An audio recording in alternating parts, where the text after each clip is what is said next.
We're approaching sending our kids back to school, virus season, cold and flu season, COVID season, who knows what season.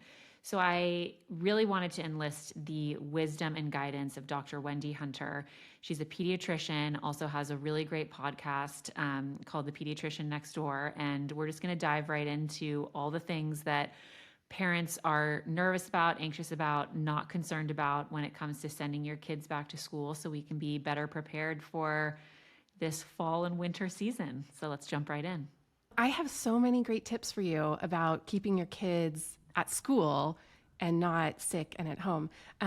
Go ahead, tell me. Like, no matter what mom you are, you want your kids to stay healthy and be in school. So my oldest is 4.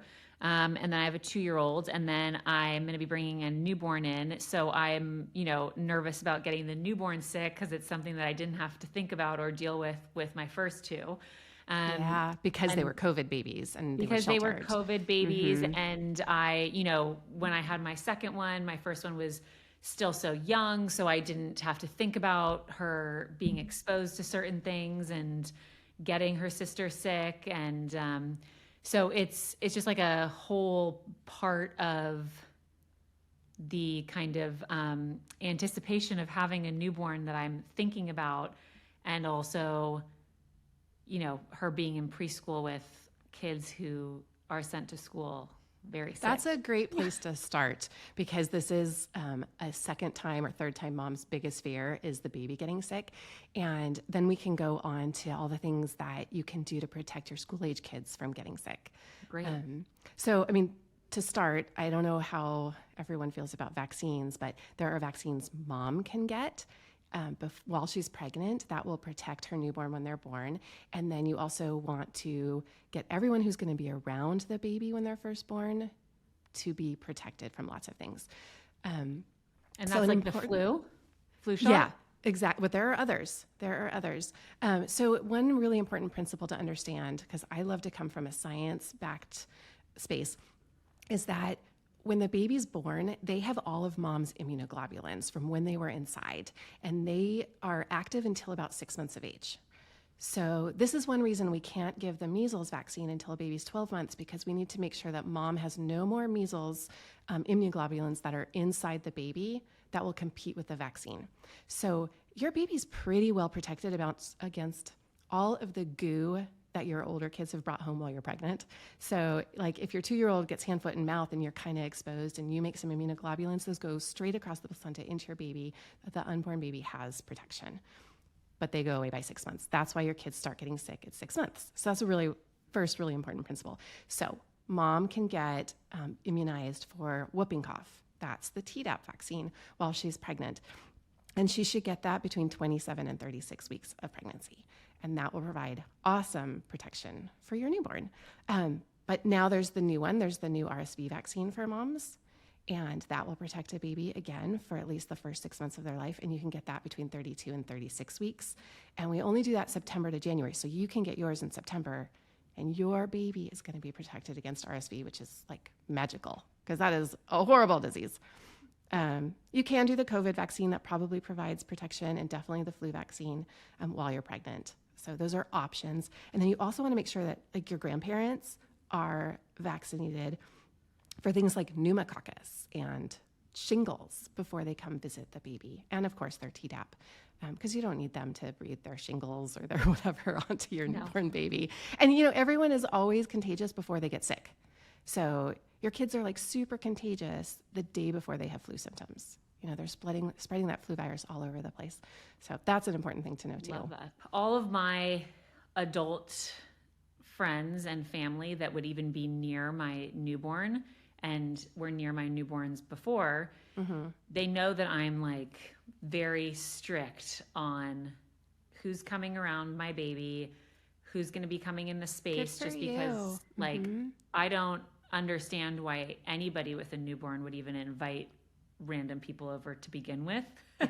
So I know that they get the vibe, but when it comes to now my oldest daughter being in preschool and also some of these parents who love to send their children to school with fevers and green snot and I don't understand it.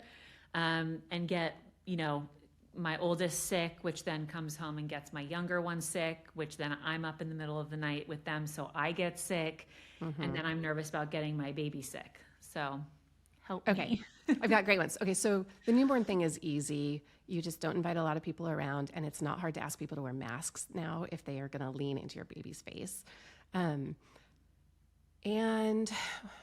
that's for the first 6 months, you're saying to do that? Well, honestly, I think the first 30 days is probably the critical period. So pediatricians, we never let anybody breathe on our baby or look at our baby until they're 30 days old, because in the first 30 days, if your newborn gets a fever, they have to get a spinal tap, because we can't tell the difference between them having a fever from a cold from their sibling or from having some horrible bacteria that they got during the birth process that can cause sepsis. So it's actually technically the first 28 days, but we cocoon our babies for that first 4 weeks. After that, it's probably fine to have your kids be around each other, and your toddler is going to be kissing your baby's face. Okay, so I've got some really good natural remedies. Okay. Obviously, we wash our hands. We teach our kids to wash their hands, blah, blah, blah, blah, blah, right? So I want to talk about vitamin C, zinc, elderberry, echinacea. Great. Really only one of these has great evidence that it does prevent kids from getting bacterial and viral infections, and it's echinacea. So elderberry became very, very popular during the pandemic. Everybody was buying elderberry syrup, and they were all excited about it. But there is not very good evidence that it prevents illness. And there's actually some concern because people talk about it boosting the immune system. Don't boost your immune system. That's what leads to autoimmune disease. We don't need to boost our immune system. We need to protect our mucous membranes in our face from letting viruses and bacteria into our body. When do you start doing that? I would probably start in September, October. You could start at the start of school. They didn't see any bad effects in the kids taking it. It's just expensive. So yeah. What is the product? Find a balance. It's Echinoforce Junior tablets, the chewable tablets, and the company is Vogel, and you can buy them anywhere. Okay. I order them online. Okay. I think that was the dose. It was 3 times a day.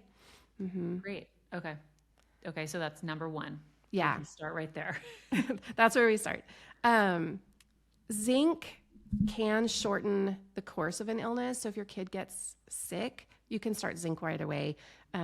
About half of the studies showed that it shortened illness, but those studies were sponsored by the manufacturing company. So I take that with a grain of salt. Vitamin C definitely reduces how long you're sick. It doesn't seem to prevent illnesses, but vitamin C will shorten it by about 2 days, the number of days of symptoms. Vitamin D will prevent illness. So everyone, your baby, your older kids, everyone should be on vitamin D.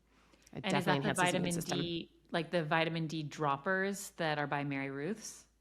Yes, exactly. So love that. Perfect example. Okay, so that's 1 dropper full every day. Exactly. For everyone, but definitely your kids under 12 months, probably up to 2. I would do that for sure. We always talk too about babies getting vitamin D supplement if they're breastfed. But most of the evidence shows that you probably should give it even if you're formula feeding your baby. There is vitamin D in the formula, but you can give the supplement as well. Okay, so those ones are things to take. Washing the hands, not having anybody around your baby in the first 30 days without a mask on that's not in the house, right? Mm-hmm. Yep. So that's including my mother and any of my siblings or my dad who wants to come over and see the baby. I don't send them like I did in the past to get COVID tested and then come over. I need to just have them wear a mask anyway. Yeah, the COVID tests are a little unreliable right now. And lately, I've seen a lot of illnesses. I'm seeing a lot of viruses that are far worse than COVID right now, to be honest. Like what? Like adenovirus, gnarly. That's the one that causes the conjunctivitis. That doesn't get better with the antibacterial drops. and causes ear infections. What else am I seeing? Rhinovirus, lots of that. Some new ones, metapneumovirus. There's like lots of gross stuff We out had there. metapneumovirus last month. It was horrible, especially because I can't take anything being pregnant. Right, So right. that's really fun, which is like one of the things that, as a parent, as someone who became a parent during COVID, I think if you ask anybody in my family before even becoming a mom, I was already somebody who was, aware of germs, or, was somebody who washed my hands, or was like, oh, I don't want to go around somebody if they're sick. Like I was never, someone who I was like, oh, I'm sick, but whatever, I'm just going to go out and be with some, I just was never like that. Right. Since becoming a parent, and also since COVID has kind of, I guess, become part of life, and kids are back in school, we're in preschool, we're doing activities, etc. I, encounter a lot of parents who are very, I guess, relaxed isn't the right word, but just kind of careless when it comes to sending their children to classes or in school or in environments where they're exposing their illnesses to other kids, mostly because it's inconvenient to keep your kids home. They, have lives to live, and keeping kids home is not as easy as just sending them to school and picking them up early if the school calls them. So, taking vitamins and taking supplements that help with their immune system or help, prevent viruses. Right, because they're going to get exposed. Yes. Exactly.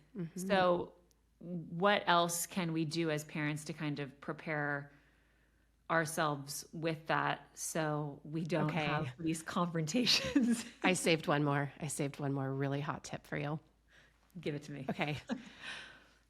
This is hard to believe, but the artificial sugar xylitol, that's in some gums, is very highly protective when it's on the mucous membranes from letting viruses cross the membrane. So you get viruses by them going in your eyeballs and your nose and your mouth, So when those surfaces have good protection on them, you don't get them in. So first, wash your hands so you're not touching your face with viruses and bacteria. But xylitol nasal spray, or even just chewing gum with xylitol in it. I chew it all during the early pandemic. Under my mask, I was constantly chewing xylitol gum.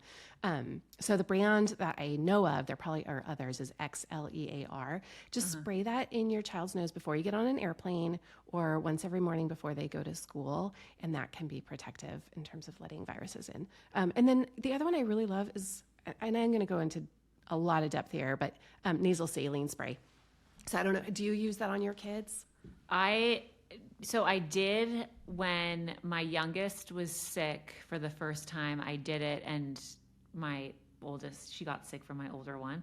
Yeah. So I did it to both of them, and they did not like it.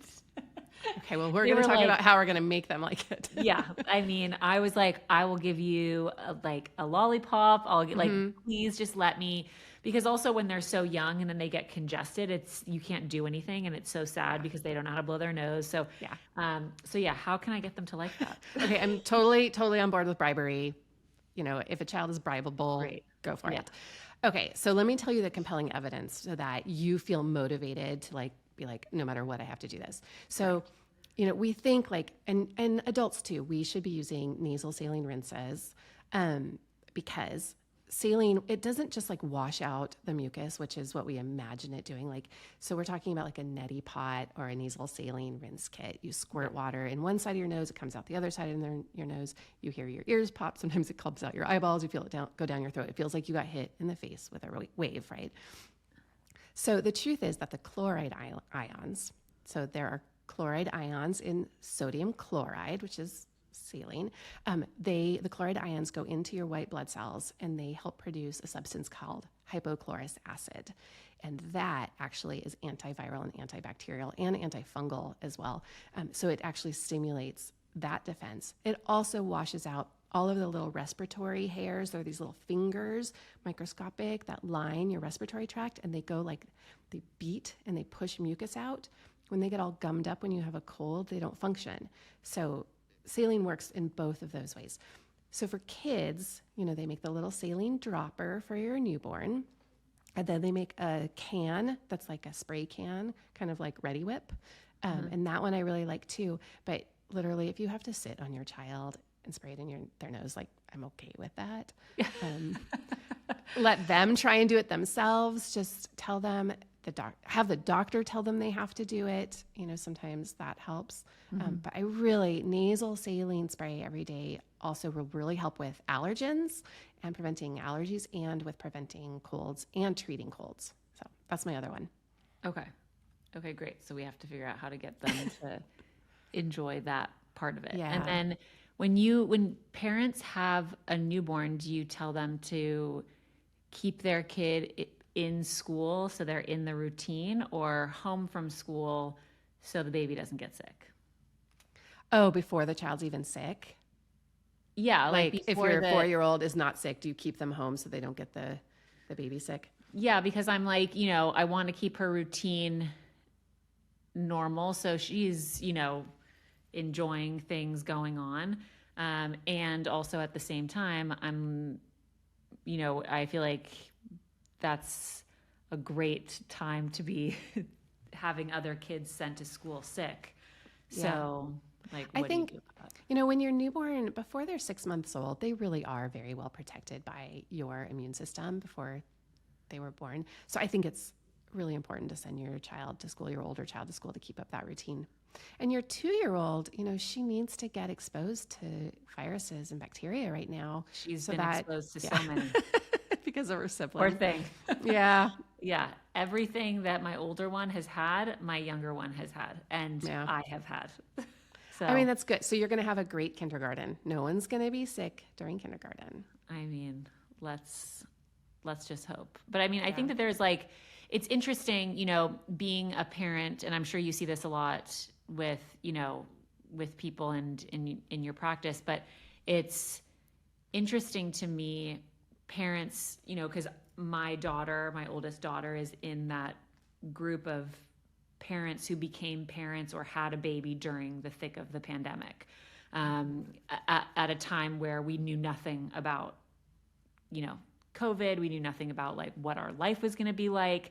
We just wanted to keep a baby safe. So there was that world that we lived in, and people's reactions to, normalizing or transitioning into their normal life is either being cautious or mindful of all illnesses and viruses and wanting to not have your kid be sick, or so fed up with any caution with it that, you're going to get sick.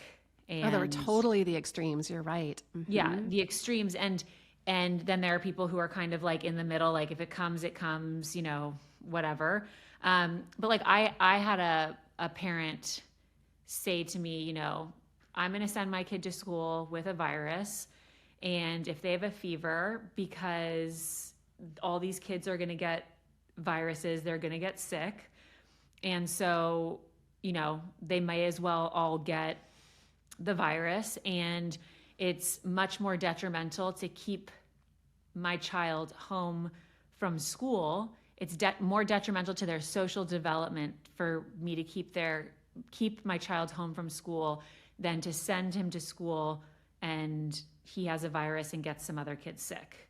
Do you have any tips for that interaction when it comes to, dealing with that? Or is that just what we're going to have to deal with? One piece of information I can give you is that, and I said this earlier, I think, is that viruses are very contagious right before your kid gets symptoms. So that's the most contagious time. And so kids are always going to school, and then at the end of the day they get sick and you realize they've been spreading virus all day long. Then once the symptoms kick in, all the snot and the fever, your viral load goes down and you're not as contagious. If that's reassuring to you at all, don't send your kids to school with a fever. We need to be clear, you need to wait till the fever's gone. But if the kid still has congestion and is snotty, they're not particularly contagious anymore. And so then if your kids are going to pick up something from somebody who's not symptomatic, is it just like, it's a crapshoot no matter what? We're all going to get That's sick. how viruses work. That's why they still live, is that they evade our sensibilities. Okay. So that's not very reassuring. Great. Okay, so for people who are, nervous or anxious, maybe they don't have a newborn, since we focused, on my scenario. But, for people in general who are kind of anticipating, I have a mom group chat that, of all of my best, closest girlfriends, and we all are texting each other all the time about, play dates and different classes we're doing. And then also when one gets sick, what the kind of situation is among all of us, if we've all been together, just like venting about certain things. So I feel like there are majority of people have those group chats of, for sure. There's always something going on, or you feel like, you need your village. Yeah, my kid has this. What do I do about that? That kind of a thing. And a lot of us are kind of looking at the fall, and we're like, okay, every year since COVID is different. There are different practices, there are different mentalities, there's different levels of caution and lack of caution. What can we be doing? You gave great tips for kids of all ages to be able to have in their routines to stay healthy and stay, as virus free as possible. But are there certain things that we should be anticipating this season, since you're a pediatrician and kind of know what's around the corner for all of us, like that we should be anticipating going into the fall and winter, and how to deal with that? We're expecting a really bad flu season. We're overdue for one. So this could be one of the big flu years. So I would seriously consider about getting the flu vaccine this year if you haven't in the past. And that's something to do in September. Yeah. I actually usually say like close to Halloween, because the vaccine only lasts about 3 months and then it wears off. So you kind of want to cover like January, February. Got it. So that's more when like we go October. skiing and traveling, and so I like October. However, many years the manufacturers of the flu vaccine kind of miss the mark and don't get the right strains in the vaccine. But so sometimes that happens, but we usually do see pretty good protection against really bad flu disease and complications from flu, even if you get the flu vaccine and you get the flu. Same thing with COVID. So COVID vaccines, this is new data that shows that you're much less likely to get long COVID if you're vaccinated when you get COVID. So kind of interesting. And I know that's really controversial, the whole vaccine thing. What else to say? I would just stock up on nasal saline. Figure out how to get your kids to use it now. And that's the squirt, and also the, as you said, the Ready Whip kind of. The canister. One. Yeah. Don't forget how important sleep and exercise and diet are. We know that people who get more than 7 hours of sleep are less likely to get influenza, which is really interesting. There's data on that. That study, they actually sprayed influenza into the noses of a whole bunch of people. And they looked at who got flu and who didn't. Like, you literally got flu sprayed into your nose. And statistically, people who slept more than 7 hours a night got much less flu from that, which is interesting. And then we know that exercise, so make sure your kids are moving and you're moving, it puts a minor stress on the body, and your immune system sends out cells that are vigilant looking for infected cells in your body. So exercise really has a significant mechanism in preventing illness as well. So do run club. Your kids need to do run club. I know, just laps everywhere. Yeah, everybody run around the house 4 times before you come in. As a pediatrician and also as a mom, what are some things that you recommend every parent have in their house, just as, your kid spikes a fever in the middle of the night, they vomit in the middle of the night. Like, I feel like I've learned a little bit as my kids have gotten older of like what to have on hand. But as a pediatrician, what would you recommend parents of kids of all ages just like have on hand at home to be prepared? Oh my God, I love this question. I actually have an entire podcast episode on my podcast that goes into what you should have in your medicine cabinet and then what you should take with you on vacation. So we could talk about this for 45 minutes. So let me see if I can do the real quick one. Yeah. For infants, I like the snot sucker, so the nose Frida. You should always have that. Liquid Tylenol, liquid Motrin. I really like, there's this hypochlorous acid first aid spray. So most people haven't heard of this either. The brand I'm familiar with is Active. That you can spray on any wound, burn, anything, and that prevents infection and doesn't sting. It has hypochlorous acid in it, which is a really pretty new development. We used to only have that available in burn units, but they were able to figure out, the manufacturers were able to figure out how to make it in a small volume that would stay stable. So I like having that in my first aid kit. And that's probably a new one people haven't heard of, because the one I usually recommend is a prescription Bactroban, and that's great for little pustules and stuff. Everyone should have that around, but again, it's prescription. What else? This is a good question. Like gloves for vomit? Oh my God. Okay, so yeah, I do have that kit. I've got like the Clorox wipes, the gloves, all tucked away with a towel, because that is the worst. On that note, Pedialyte or powdered Gatorade, you should always have that in the cabinet, because you always need it, and then you're like out the minute your kid's vomiting, because you really need to rehydrate kids as soon as they start vomiting. So 5 milliliters, 10 milliliter sips every 15 or 20 minutes, even if they're vomiting, that's going to really pay off in the end, because your kid's not going to get dehydrated. So watered down apple juice is the number one rehydration drink that's recommended. Otherwise, I do Gatorade or Pedialyte. So you should have that on hand all the time. I have Pedialyte packets at home, the powder. Okay. Yeah, it doesn't really go bad. I recently found the Pedialyte popsicles that my kids also really like. We love popsicles because if you drink too fast, you vomit again, and you can't drink a popsicle too fast. So that's a great go-to for vomiting. Okay, so have those on hand as well. I mean, you have to hide them, because they'll eat all of them all the time. If my kid wants a Pedialyte popsicle, Godspeed, take one. I like the kind of angle of also, understanding what you should take on the go with you. I grew up with my mom. Everywhere we went, my mom would bring, whenever we traveled, a first aid, medicines that you might need that you might not be able to get when you would go on vacation somewhere. So I have the same thing, but I want to test my level of because I don't take a lot. Okay, but mine's crazy. So I bring Dermabond, which is, you can buy it on Amazon. It's super glue with a thickener in it, so that if somebody gets a bad cut that's bleeding, you can glue it right up. Okay. Okay, that one's a real reach probably. I never go anywhere without Splinter Out. They're these little metal things that they work so much better than a needle. You can any human can flick out a splinter with these things. I love them for camping and running on wood decks. So these are some of the crazy ones that you might not have, because I'm sure you have Tylenol, Motrin. Okay, Benadryl is out. No Benadryl. I said it. Yep. No Benadryl. Benadryl, if it was up for approval by the FDA today, would not be approved. It's terrible medicine. So the second generation antihistamines are in. So we're talking Claritin, Zyrtec, Allegra. Those are fine. Replace your Benadryl with, I like Zyrtec, because it just. What about the topical Benadryl? I don't really think it does anything, to be honest. Okay. So maybe replace that with cortisone, so hydrocortisone.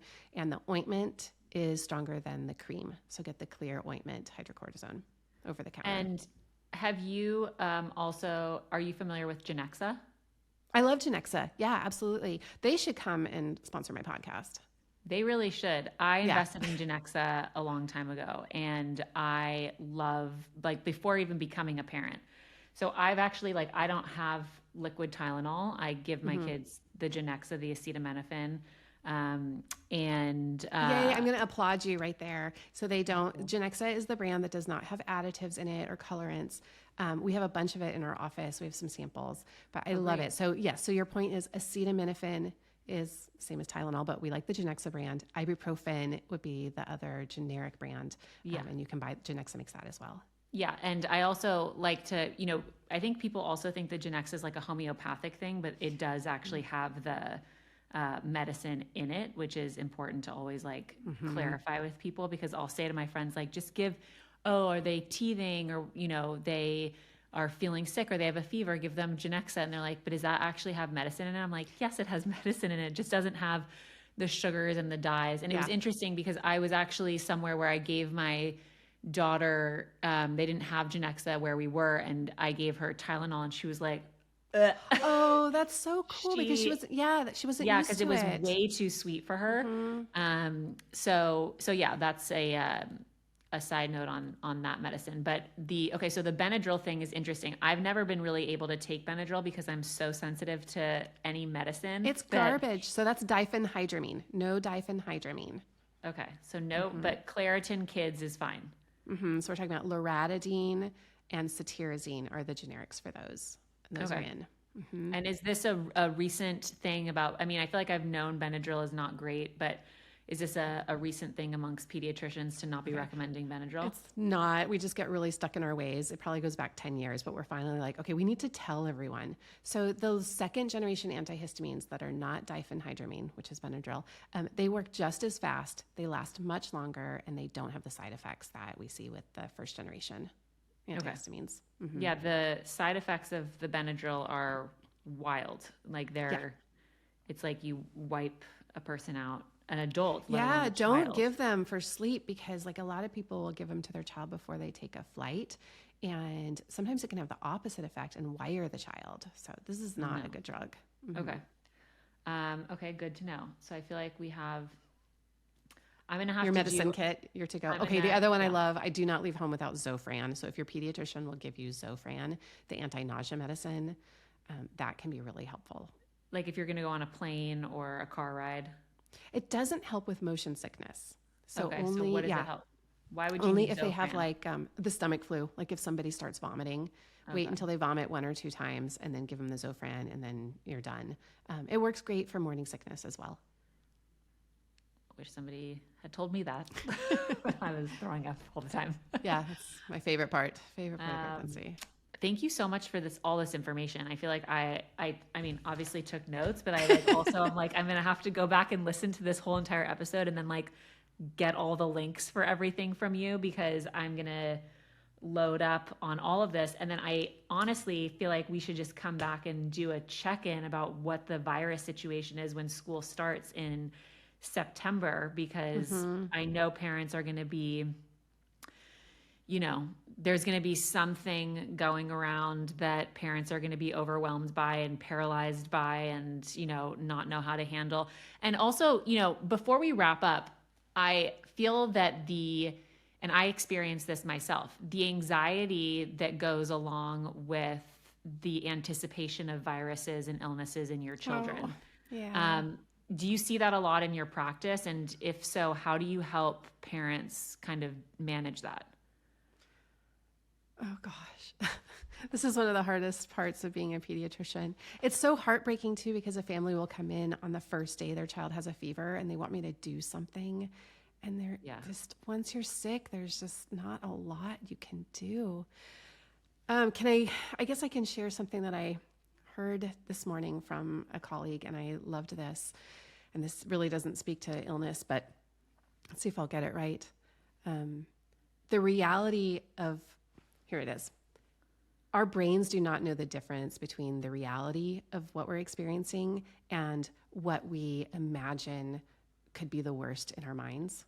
And so you just have to control that and try to focus on what's really happening right now rather than spiraling, because you start to think about all the what ifs, and my kid's going to bring this home, and oh my God, there's a sniffle, and that's going to ruin the weekend, and we're supposed to go do this. And your body starts to get stressed about it. And it doesn't have to. You can just take a moment and be like, okay, what's really happening? Yeah, she has a runny nose. Let's just wait. You can always talk to your pediatrician about these things too. We've seen it all. And you don't get annoyed when parents ask questions? Never. Nope. I'll see you every single day if I need to. You will regret saying that.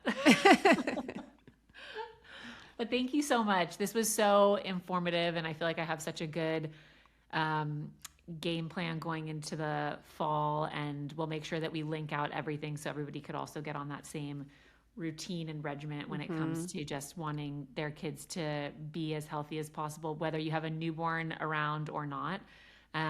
So thank you. This was awesome. Thank you so much. My pleasure, Katherine. Thanks. Okay, thank you so much to Dr. Wendy Hunter. That was such an informative episode. I'm going to make sure that I link everything out so people can buy the supplements and the vitamins that she recommended, as well as the things to have on hand in your home if you're a parent, for, all the different things that come up with kids, and also what to have when you're traveling on the go so you can best be prepared. Thank you for calming my nerves and for keeping me informed and keeping everybody informed. So thank you, Dr. Wendy.